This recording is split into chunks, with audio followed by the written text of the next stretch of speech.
Well, good evening, my brothers and my sisters. Welcome to another day of Wednesday Wisdom Poetry. I am Sheraldon Brave, and I'm so happy to have you all with me. I am in Georgetown, South Carolina, my hometown. And if I can just ask any one person just to send me a reaction, send me a thumbs up, send me something to let me know that I have you. There you go. Thank you, Miss Bockley Drew. Good to see you. Really good to see you. I hope that you saw the picture I posted with all of us at Blue State the last couple of days. All right, so listen, I'm not going to hold you long. I have one piece, a four-liner that I'd like to do, and then I'm going to do one piece from What Will I Tell My Children? And I do have a special guest with me today, poet Eunice Brown, but as I've always said it, it's poet Mrs. Eunice Brown, and she will be joining us in just a moment. But I want to go ahead and start with the four-liner, and then we will go from there. And let me also thank you all. I put out this morning that I was headed to Georgetown, and I got a lot of hits wishing me a safe travel and everything. I thank you all for that. I have not had an opportunity to go back and to respond, but know that I will before the evening is over. This particular piece, I did write on yesterday. It's a four-liner. It is. I have not named it yet, but it will be named by the time it ends up on the site. It says, I know it's been rough in your unfolding story, but when it's all said and done, God will cover you in glory. I did name it, I forgot. Glory. Let's try it one more time. I know it's been rough in your unfolding story, but when it's all said and done, God will cover you in glory. All right? So, for those of you who have been riding this train with me, the next piece is coming from What Will I Tell My Children? Again, it is available on Amazon. You just put my name in. Sheraldon Brave will probably be the fastest way for you to search for it. And this particular piece is coming off of page 65 for those of you who are reading along with me. This particular piece is called Give God Praise. I love giving God praise for all the things He's done, from the creation of heaven and earth to the birth of Jesus, His Son. I love giving God praise, especially when I feel the Spirit.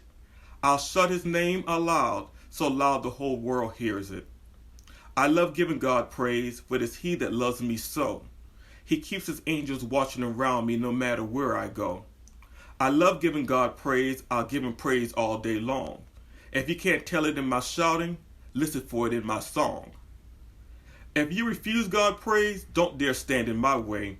While you're waiting for tomorrow, I'm giving my praise today. Have you ever just felt Him cover you like a gentle breeze, and before you can say, have mercy, Father, you're crying, holy, holy, holy, on your knees? This is why I give God praise, for only He can cause such a commotion. Even the non-believers have to admit it's more than just another emotion. So come on, let us all give God praise, for He is our very best friend. And if you're all in agreement, let all the children of God say, Amen. Give God praise. All right. Listen, you all are giving me a whole lot of love tonight. I think y'all just want to make sure I got back off the road safely. So I appreciate you. And I want to share a little story with you before I introduce our special guest. So, this is a little bit of a funny one. I stopped in Columbia, South Carolina to visit with my stepmother, Shirley Fleming Smalls. And so just as I was leaving, she said, son, do you want to stop for a quick bite to eat? And I wasn't hungry. No sooner did I get down the road, probably 10 minutes, my stomach started growling. I said, I told you my stomach, you're not hungry.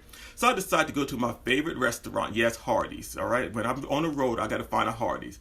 So I said to the young lady at the cash register, I ordered my meal, and I said, would you ask the person in the back to cut my sandwich?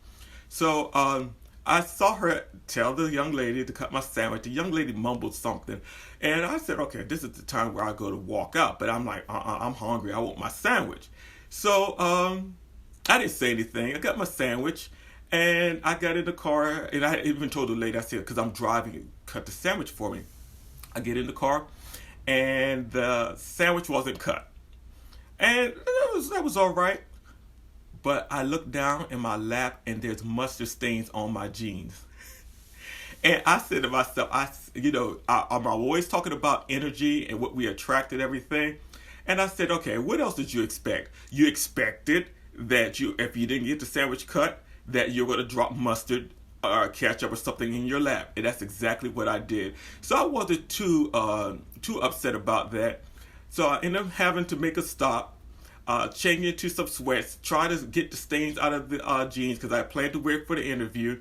And I said, you know what? I could only laugh at myself because one of the things some of you know that I usually write about, I do write a lot about fear. I do write a lot about energy and what we attract. And so I could not necessarily be upset with the young lady. I said, I called that into existence. So here I sit with you. I did get the stain out, but it just took me a little bit longer to get where I needed to be. With all that being said, I had wanted to be at Mrs. Brown home at 6:15. I didn't get here till about 6:25, and that's a no-no in my book. But nonetheless, she is ready for me. She's ready for you. And I'm going to be turning this camera a little bit so that I can introduce Mrs. Brown. All right? And I'm going to get right close to personal with Mrs. Brown. So we have in front of us Mrs. Eunice Brown. Let me just give you a little background about how I know Mrs. Brown from several points. Mrs. Brown and I both belong to Bethel AME Church, historic Bethel AME Church in Georgetown, South Carolina. I have known Mrs. Brown all of my life, and I pray for her knowing me all of her as long as she's known me, because I could have been a little bit of a handful, but she never had to deal with that.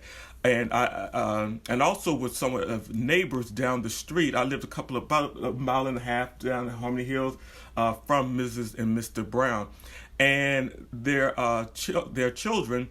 I actually Tanya Brown, their daughter, she's the eldest, was also my. I don't know if you knew this. She was actually my. I don't know what you call it, like my aide on the bus.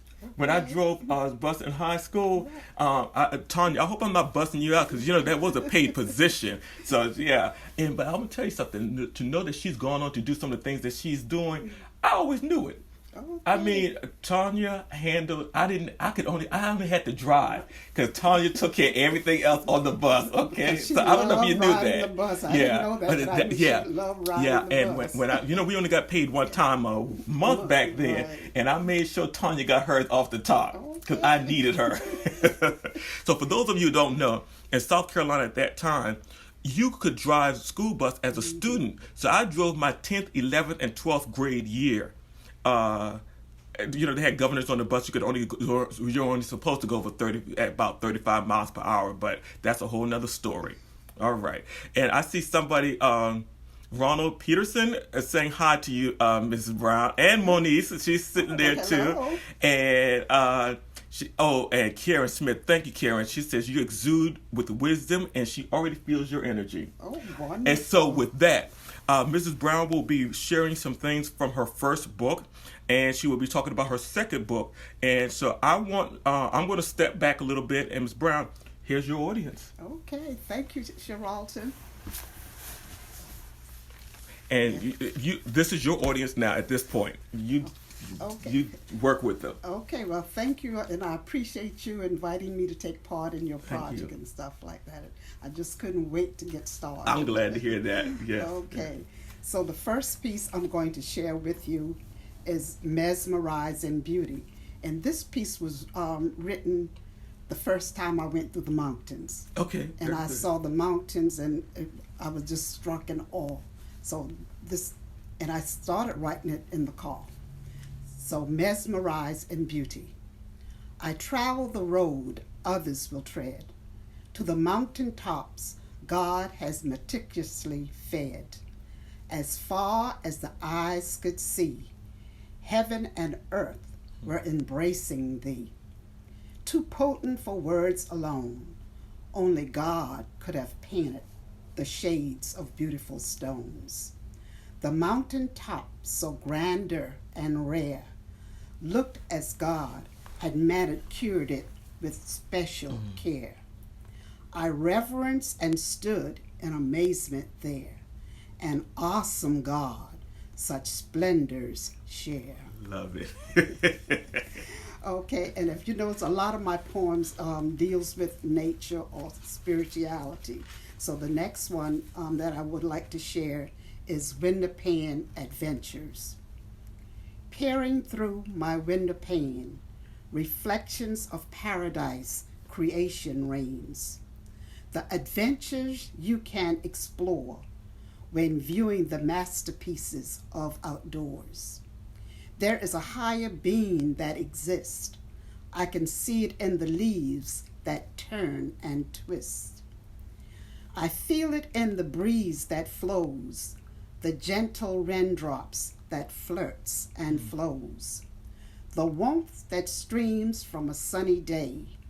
It's felt from the dewdrop that massages along the bay. I could hear it in the thunderous roar, the flash of lightning that summons us not to ignore. Looking through the window pane, reflections of heaven's handiwork smiles again. Wow. I'm going to pull myself back into this for just a moment. Okay, so let me ask this question. You said the mesmerized in beauty. Right. From the first time you went to the mountains, would you say that most of your pieces? Now, you did say you spoke on spirituality and nature.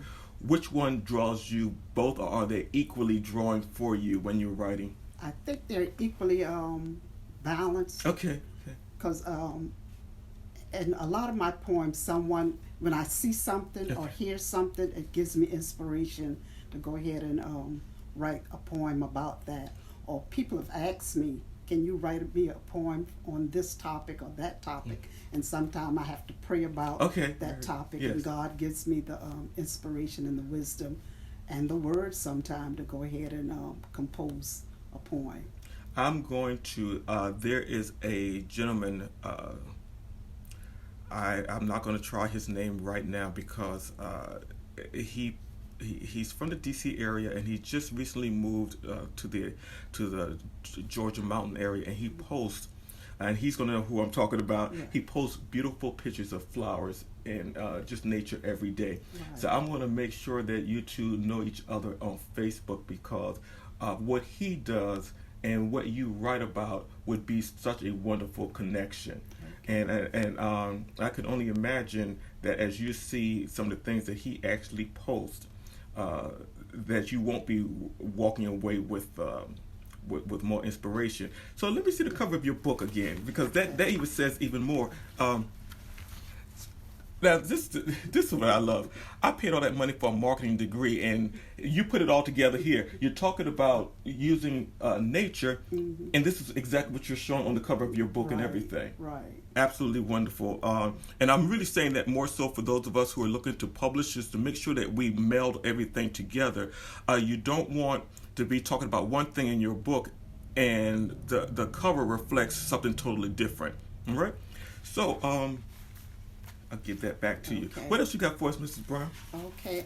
Now this one, when I was growing up, my mom always had this large garden, and we had to get out there and hold the weeds from the garden. So I said, once I got I'm loving that. I'm already loving it. I'm not. Look, I have a bad habit of doing that, reading, but I'm going to wait because I want to be like everybody else and get it. Surprised. Yeah. So I said after I got grown, I said, I'm not going to be planting any garden and getting out there hoeing early in the morning. So this is how this poem came about. Okay, and the title of it is Garden Chores. Child, get up out of that bed. The cabbage needs hoeing, and don't cut off a single head.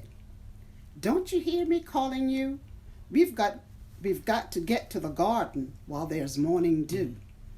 The wet and soggy dew puts sores on my feet, and picking the cucumbers ain't no Sunday treat.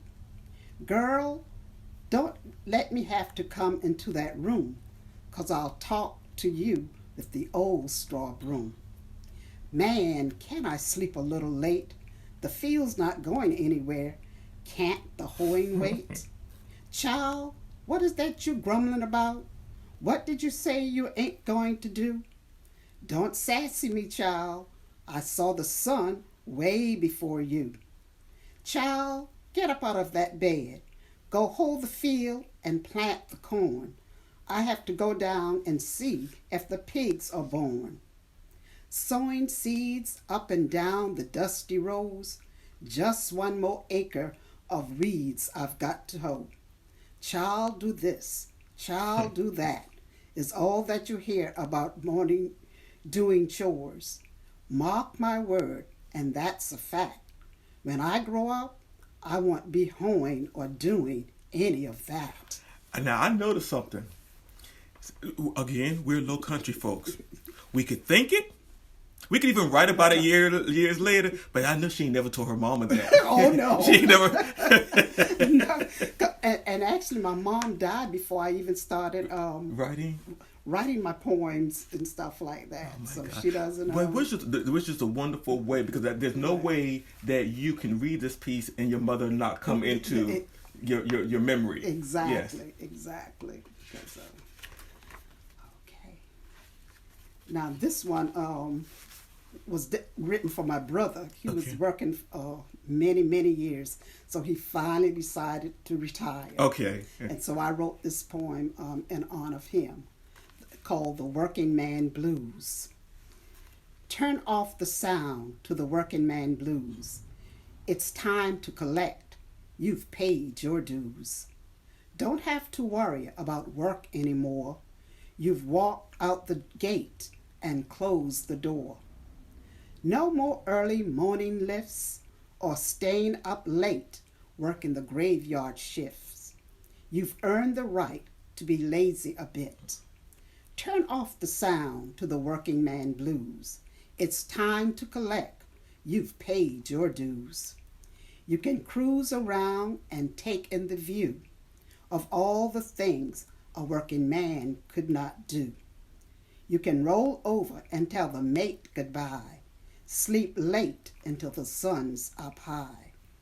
You can have leisurely lunches without gulping it down, never having to rush because the foreman's not around.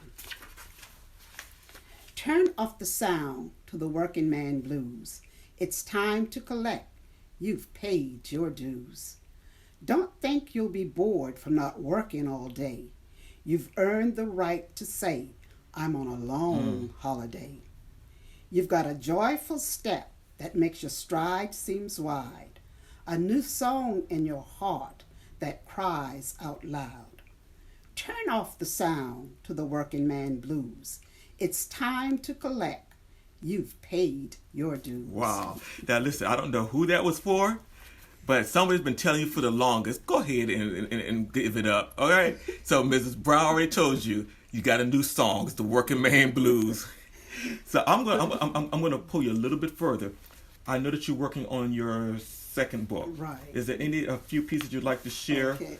Right. From that? These are some new pieces I've been working on. I think first one I'll share is Bitter Pill. It's one that I wrote, and I think because of Black History Month, I'll share this. This is timely, very good. Give me your tide, your poor, was not the welcome sign for me. Snatched from my ancestral home to travel far across the cold, dark sea, where I was denied my freedom and dignity. I was forced to take this bitter pill. It left me worn, degraded, and ill.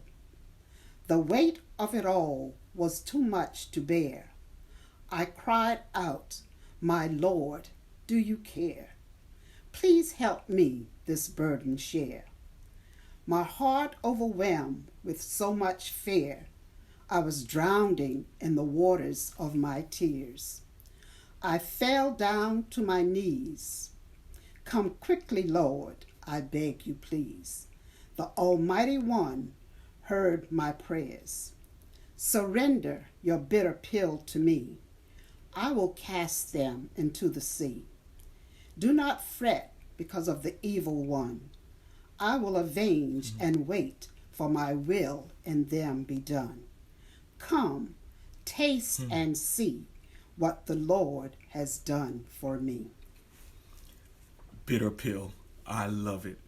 I love it. I glanced it just before we came on, and I shared with Mrs. Brown. One of the things I love doing what I do is not simply as a poet, but I love to see the work of other poets, and especially I was sharing with her something that goes so deeply, and I love the way she delivers it when she reads, because she gives you the opportunity to hang there and to understand what she was writing, and so that you can feel it. And the other thing I love to do, Mrs. Brown, I also go to other poetry readings and hear other poets, because I don't have the final answer. I don't pretend to. The only thing I have that's different than most poets is a platform. Right.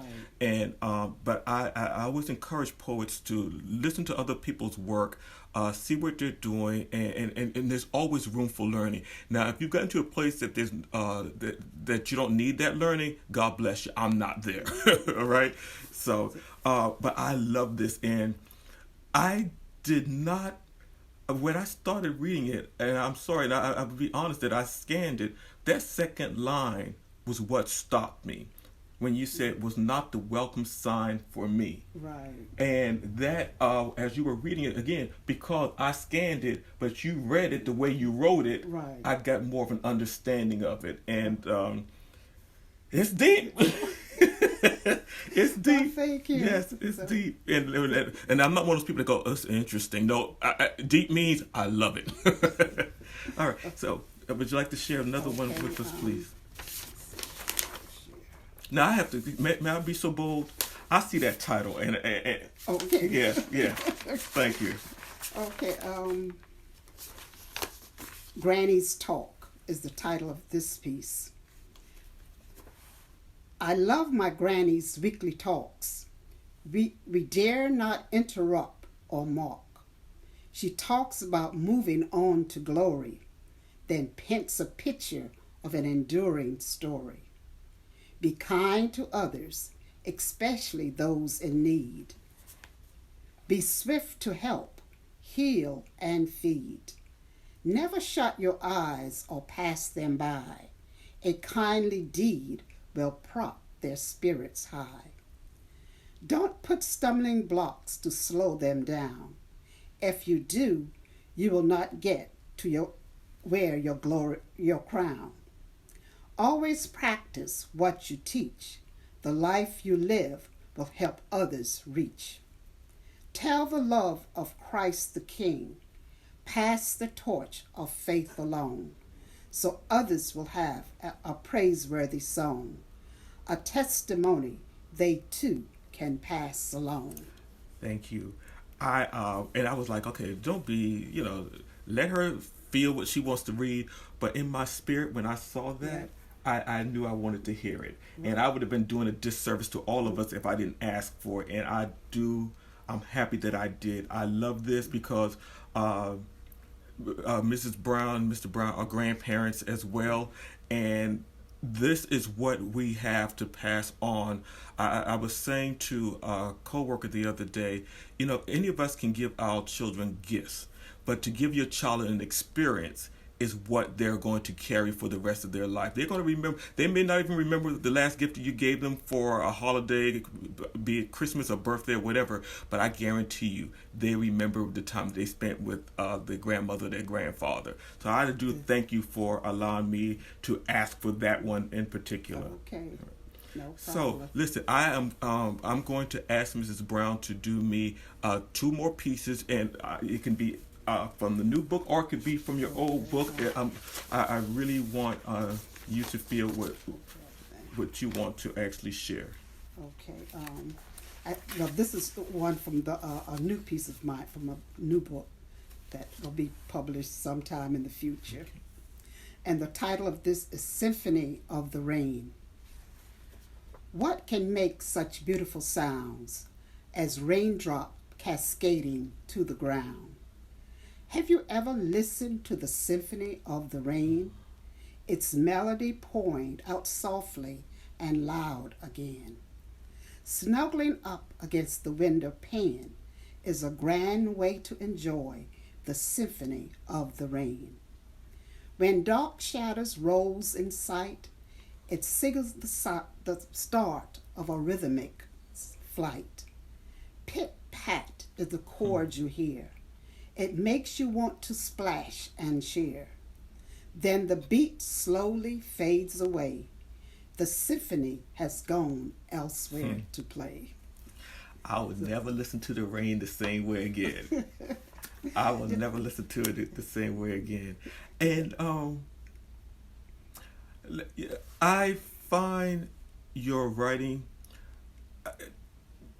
it's not only deep, but it pulls you in, or it draws you in, and you're waiting to see what else that you're going to do with it. And so as you journey to do this second book, one of the things I hope that people, I love when people do this. You're not new on the scene, so don't treat your old book like you're new on the scene, because we still want to see how that journey of where you started and where you're going, and it may be the same thing, but at the same time, I always suggest also to those who have more than one book, make sure that you're still working from both.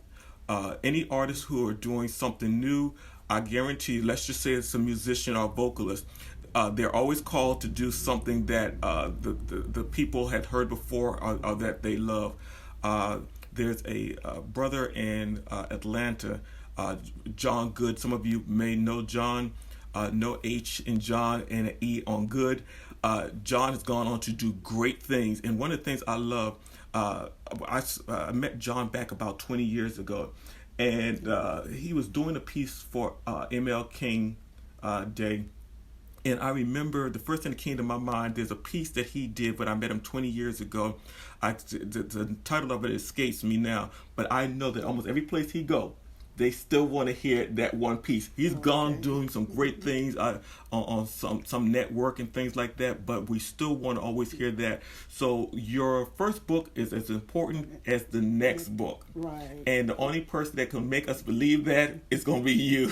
Because I did ask Mrs. Brown off camera if she ever shared any of her work with her sorority, and she said that she had. And so I'm looking forward to going, as she moves forward, that if she chooses to, because of other things, it's life, that she maintain that connection, because we all still need a good word, and that's why we do what we do. So, Ms. Brown, you have one more that you would like to oh, my gosh. She sent this one to me, and I fell in love with it. All right. Okay, the title of this piece is Conquerors. Disrobed of their heritage, laden in shackles and chains, they endured the wrath of a foreign land, amidst hurt and pain. Descendants of kings and queens gave them courage to endure, latching onto the promise that one day the Lord will make it plain. The beatings and lashings they wore with dignity and pride. They stood grounded in the knowledge that God will not let them subside. Treading the path of giants that has conquered strife before, deem that we take up the banner and not let oppression slam the door. Find your cause and become conquerors like Allen, Douglas, Turner, and King. Entrust your plans to God, and He will let victory reign. Wow. Listen, that was the perfect poem to end on, especially with it being the month of Black History that I look forward to every year. Most of you know, who are friends of mine on Facebook, that I am doing 29 poems in 29 days. I've challenged myself to do so. And I'm glad I put it out there before all of you, because the brother's getting weary, but I know that I've put the commitment out there, and I will not let you down. But I want to thank first Mrs. Brown for agreeing to do this. I called Mrs. Brown probably about 4 months ago. Yes. About 4 months ago, And Mrs. Brown was supposed to have been my very first person on Facebook Live, but I wasn't. I could not make the trip home to South Carolina before now in order to have her as my first. So Kenneth Hammond was actually the first, but from my hometown, she's always going to be the first because I asked the first and I finally got here. And so I would like for you, those of you who are friends of Mrs. Brown on her Facebook page, please show her some love. I know she would enjoy it, and I look forward to seeing your feedback. There's nothing I love to do more than to come home and to showcase what the Low Country folks, Georgetown, if you could appreciate how I show up, Mrs. Brown, and she's a retired educator. She is one of the reasons I show up the way that I do. That's if you've seen the positive. If you see the negative side of me, she ain't got nothing to do with that. I promise you. All right, because they're all both sides, But I try to embrace the positive. All right. So, but I will also remind you, ladies and gentlemen, to please, if you're a friend, if you're a member of Poets Post, the group that I am one of the moderators on, please go there, and there's a link for all 50 states, and maybe I think I have them also for the territories, where you can go to the site and do a one click on that page, and you will be able to check whether or not you are registered to vote. I took the time. I went through every state and put the link on. I only mention that only because, again, this when I think of Black History Month, I think of remembering my grandparents getting dressed to go to the polls. My grandparents had 2 cars, and that was one of the few times that I saw both of them together go in the car. The other one would be something for the Masons and Eastern Stars, right. But other than that, they usually were in separate cars. And I remember my grandmother, and I don't think this is an embellishment, but I do know that they were more finely dressed when they went to the voting polls. Now, I can't swear up and down whether or not she had on white gloves. I don't remember that. But I do remember they took it seriously as being a part of where I come from through my community, church, and school. We take it very seriously as well. But listen, brothers and sisters, it's been my joy, my pleasure to be a part of Wednesday Wisdom Poetry. And I say a part because now we're all a part of a community. I am here only to facilitate. I thank God that I had the opportunity to come home and to be with Mrs. Brown. But now, as I always say in parting, I love you. There ain't nothing that you can do about it. You can try, but it still come out the same. So until next week, Wednesday, I am your host, Geraldine Brave. I'm glad to be here with you. Reach out to me, and I look forward to seeing you. And know that after the broadcast, I will be posting everything that I read. I do not post those things of other artists unless they give me permission, especially the fact that Mrs. Brown is also publishing her second piece. So if you want to reach out to her, she's on Facebook. You can reach out to her if you need her to do any pieces for you. Just let me remind you, I may once or twice, I do poems for free for memorial services. That's what Geraldine Brave does. Always make sure that you show your poets and your vocalists and your artists love, but at least a love offering. If not, just keep them lifted and know that we're out here not just doing a service, but we're showing love. Again, Geraldine Brave with Wednesday Wisdom Poetry, and we'll see you next week. Bye now.